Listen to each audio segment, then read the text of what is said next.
Hello बच्चों, चलिए प्रश्न देखते हैं। रिकॉम्बिनेंट डीएनए को होस्ट कोशिका में स्थानांतरित करने के लिए निम्न में से किस विधि का उपयोग नहीं किया जाता है। आइए जानते हैं। यहाँ पे हमारे प्रश्न की मुख्य अवधारणा लिखेंगे। यहाँ पे मुख्य अवधारणा, हमारे प्रश्न की मुख्य अवधारणा यहाँ पर संबंधित है रिकॉम्बिनेंट डीएनए। रिकॉम्बिनेंट डीएनए को पुनर्योगज डीएनए भी कहते हैं। ये जो इस प्रकार के जो डीएनए रहते हैं पुनर्योगज तकनीक द्वारा निर्मित किए जाते हैं। पुनर्योगज तकनीक जिसमें कि क्या करते हैं, डीएनए में परिवर्तन ले आते हैं।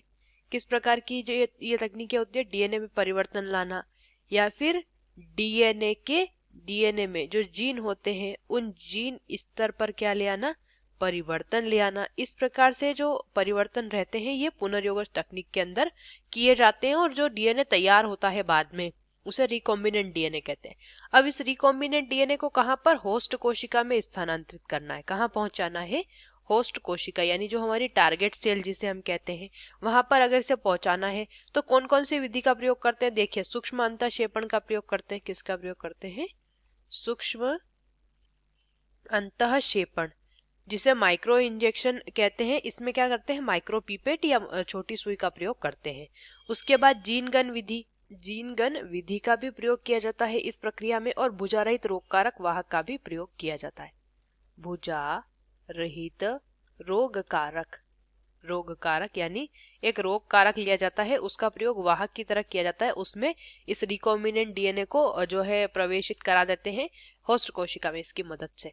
तो पहला, दूसरा और चौथा जो है विकल्प, वो तो रिकॉम्बिनेंट डीएनए को होस्ट कोशिका में स्थानांतरित करने के लिए जो विधियां होती है उनमें से एक विधि है। लेकिन जो बायोरिएक्टर हमारा होता है, यानी विकल्प सी जो दिया है, ये बड़े बड़े वेसल इन्हें हम कह सकते हैं, और बड़े बड़े बर्तन भी इन्हें हम कह सकते हैं। काफी बड़े बड़े जो है बेलनाकार बर्तन, किस आकृति के होते हैं, बेलनाकार बर्तन ये होते हैं बायोरिएक्टर जिन्हें हम कहते हैं। और ये क्या करते हैं, ये जो है एक उत्पाद का निर्माण करते हैं, जैसे कि एंजाइम हो गए, या फिर कई बार बायोरिएक्टर का प्रयोग किया जाता है यहाँ पे सूक्ष्म जीवों का जो है, सूक्ष्म जीवों की प्रक्रिया किसी पदार्थ पर करवाने के लिए।